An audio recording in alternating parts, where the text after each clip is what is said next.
مولانا طارق جمیل صاحب کتنے دنیا دار ہیں، انہوں نے تبلیغ کے نام پر کتنی دنیا کمائی، انہوں نے اپنی شہرت سے کتنا غلط فائدہ اٹھایا، اس پر میں گواہ ہوں۔ اور مجھے پاکستان میں ایک بریگیڈیئر صاحب، انہوں نے مجھے ان کی پوری سٹوری سنا دی تھی ثبوت کے طور پر کہ یہ حضرت کیا کیا نہیں کرتے۔ مولانا طارق جمیل صاحب اور یہ جو ان کے چاہنے والے تھے اور جن سے یہ زیادہ محبت کرتے تھے وہ کون تھے؟ جنید جمشید، جنہیں شہید کہا جاتا ہے اور جنہیں بزرگ کہا جاتا ہے، جن کا پوری امت پر یہ احسان تھا کہ بھائی میں تو مراسی تھا، میں تو گانے گاتا تھا، اور اب میں بھائی تبلیغ میں چلا ہوں تو میرا تمہارے اوپر احسان ہے۔ ایسے بنے جیسے جنید جمشید نہیں ہیں، جنید بغدادی ہیں۔ وہ کتنے دنیا دار تھے، وہ کتنے جھوٹے تھے، ان کے بارے میں صرف میں یہ بتاتا ہوں کہ جنید جمشید، ان کی 4 بیویاں تھیں، اور چاروں بیویوں میں سے کسی ایک کو بھی علم نہیں تھا کہ میرے علاوہ کوئی اور بھی ہے۔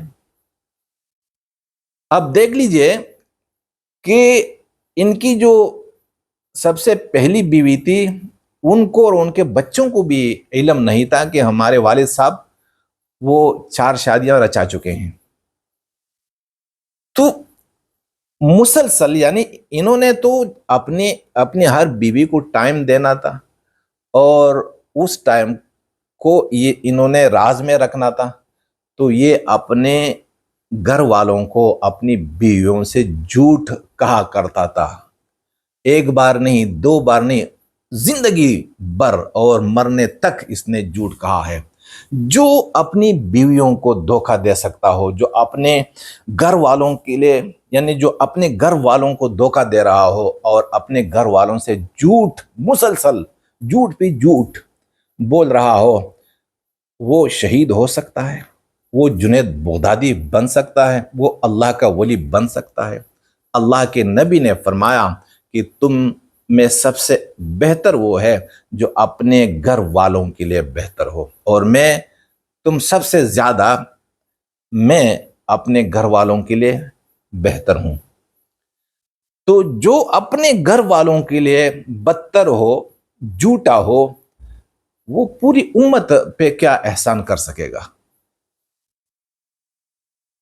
یہ تو ان کا حال تھا۔ باقی ان دونوں کا جو مالی فراڈ ہے، جو کرپشن ہے، وہ میں آپ کے سامنے لانا چاہتا ہوں۔ اور وہ اسی طرح کے مجھے ایک بریگیڈیئر صاحب اب بھی زندہ ہیں، انہوں نے مجھے بتایا کہ جنید جمشید اور مولانا طارق جمیل صاحب نے گورنمنٹ سے، پاکستانی گورنمنٹ سے 300 بندوں کا حج کوٹا لیا۔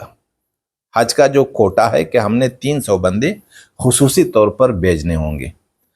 اب ایک بندے پہ جو خرچہ تھا وہ 2 لاکھ روپے، اور یہ کتنے چارج کرتے تھے؟ یہ 12 لاکھ چارج کرتے تھے، یعنی ایک بندے سے یہ دونوں 10 لاکھ روپیہ کماتے تھے۔ اچھا، اس کے لیے یہ کیا محنت کرتے تھے؟ تو ہر مہینے ان کا 17 تاریخ سے لے کر یعنی مہینے کے آخری 2 ہفتے جو ہوتے ہیں، ان میں ان کی تشکیلیں ہوتی تھی۔ یہ تشکیل رائے کی طرف سے یا کسی مقامی مرکز کی طرف سے نہیں ہوتی تھی، بلکہ ان کی اپنی بدماشی تھی، اپنی بے اصولی اور بے ترتیبی تھی، اور انہوں نے طے کرنا تھا کہ ہم نے کہاں کہاں جانا ہے۔ خواصوں کے اور امیروں کے علاقوں میں یہ جاتے تھے، اور وہاں پر یہ بڑے لوگوں کو ٹارگٹ بناتے تھے اور رہتے تھے مسجدوں میں، تشکیل ہوتی تھی جماعت کی۔ لوگ انہیں سمجھتے تھے کہ تبلیغی جماعت میں آئے ہیں، لیکن یہ اپنا کاروبار چلاتے تھے۔ یہ خصوصی ملاقاتیں کرتے تھے امیروں سے، اور پھر انہیں اپنے ساتھ حج پر جانے کی تشکیل بھی کرتے تھے۔ تو امیروں کو کیا چاہیے کہ جسے دعوت مل جائے مولانا طارق جمیل اور جنید جمشید کی طرف سے، اور وہ بھی کہ بھائی ہمارے قافلے میں آپ نے ہمارے ساتھ حج پر جانا ہے اگلے سال، تو انہیں اور کیا چاہیے؟ لوگ جوق در جوق ان کے ساتھ جاتے تھے، تو ہر سال کتنے روپیہ یہ کماتے تھے؟ 3 کروڑ روپیہ یہ کماتے تھے، یہ فری میں کماتے تھے۔ یہ کرپشن ہے، اور یہی کرپشن ان کے سارے اکابرین کرتے ہیں۔ اگر یہ اللہ والے ہوتے مولانا طارق جمیل تو یہ اپنی شہرت سے اور اپنے علم سے اور اپنے تجربے سے کبھی دنیا نہیں کماتے۔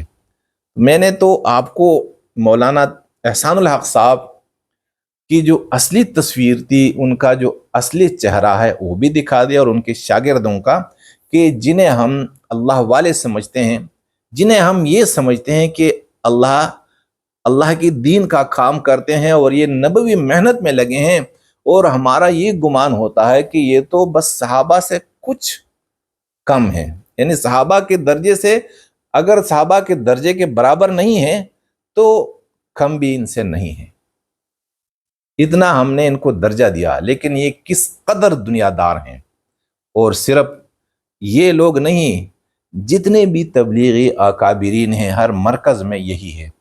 اور میں یہ بھی بتانا چاہتا ہوں کہ یہ جو تبلیغی جماعت لوگوں کو یعنی پوری امت کو جوڑنے کا درس دیتی ہے، ان کے اگر 4 بندوں کی بھی جماعت ہو اور 3 دن سے زیادہ کی تشکیل ہو تو وہ لڑے بغیر واپس نہیں آ سکتی، ایسی جماعت۔ یعنی 4 اور 3 بندوں کی جماعت میں بھی لڑائیاں ہوتی ہیں، ہم نے خود دیکھیں۔ تو جو جماعت اتنی بڑھتی ہو اور جس میں اتنا کرپشن ہوتا ہو اور جس میں اتنے پیسے آ رہے ہوں، جس میں اتنا جاہ و جلال ہو، تو یہ لوگ کس طرح متحد رہ سکتے ہیں؟ جو جماعت خود تقسیم ہو چکی ہو وہ امت کو کیا متحد کر سکے گی؟